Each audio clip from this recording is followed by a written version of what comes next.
E equal to mc square, most famous equation in science.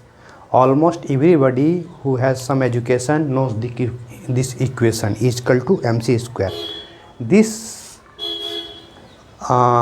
is the equivalence between mass and energy.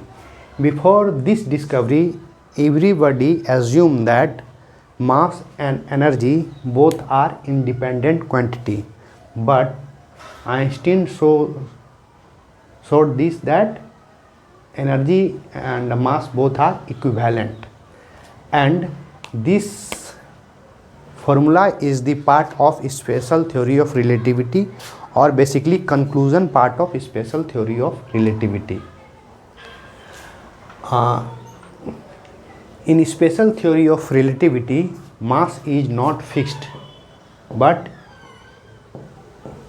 it will depends on the velocity of that mass.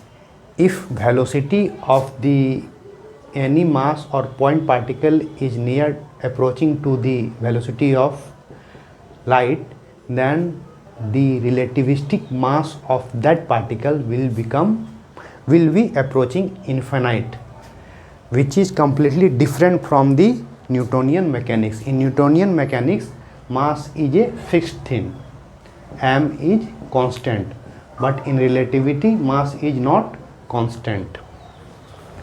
Now E equal to mc square, this tells that if we take tiny amount of mass, we can convert that tiny amount of mass into huge amount of energy.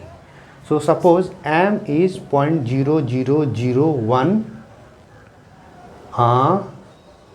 kg, and we know that c is equal to 3 into 10 to the power 8 meter per second.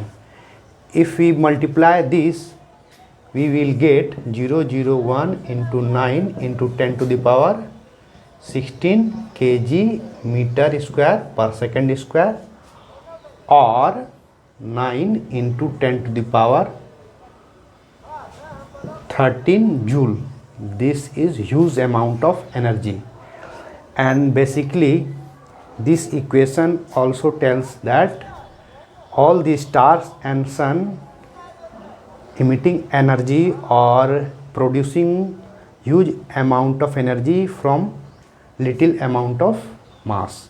So E is equal to mc square also explanation of generation of energy and radiation in all the stars and in our sun. Also, this is the basic formula for the atom bomb or nuclear weapon. So this equation is the most groundbreaking formula in science.